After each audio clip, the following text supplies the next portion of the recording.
बरगड़ अपहरण दुष्कर्म घटना पीड़िता न्याय दाबी में आसंता 21 तारिख में बंद डाकरा सकाळ 6 रु संध्या 6 पर्यंत बंद डाकरा दिया जायछि। बीजेडी सह विभिन्न दलर बैठक में प्रस्ताव गृहीत होईछि। मामला को दीर्घ 6 दिन अधिक समय बीती जाइथिले सुधा पुलिस अभियुक्त को गिरफ्त न करिबारु असंतोष प्रकाश पाइछि। आज अग्रगामी युवक संघ ठारे कांग्रेस बीजेडी आम आदमी पार्टी प्रमुख दल सांगकु विभिन्न सामाजिक संगठन प्रतिनिधि को नहीं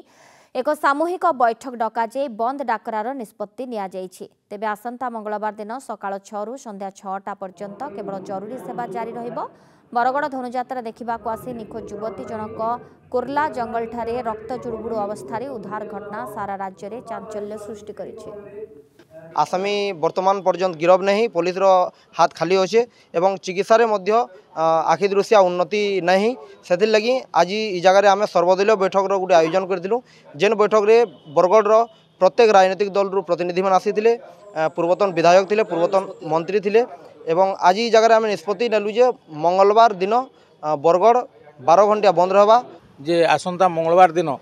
बरगढ़ बंद डाकरा दिज्व पीड़िता के न्याय देवार लगी पीड़ितार ट्रिटमेंट प्रॉपर हो आउ इन्वेस्टिगेशन प्रॉपर हो से दाबी रखिकी आउ जे जे जे दोषी है तार उपरे दंड विधान करा जाऊ आउ दोषी केमती केनता करी खसिकी नहीं पलावा इधर से प्रकार इन्वेस्टिगेशन हो कानून और अवहेला होउछे एवं ताके जेन विक्टिम है ताके तार माने एतकी बेल तक तार माने अरेस्ट ना करा जाय ताके तार माने छाड़ी दिया जाइछे ताके से तुरंत तार माने गिरफ्तार करवार लगी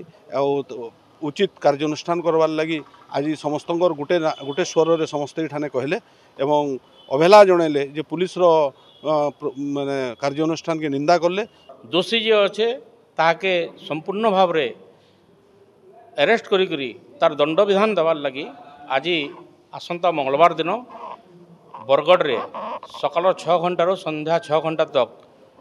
बंद डाकरा दिगला से समस्ते दल मत निर्विशेष नागरिक कमिटी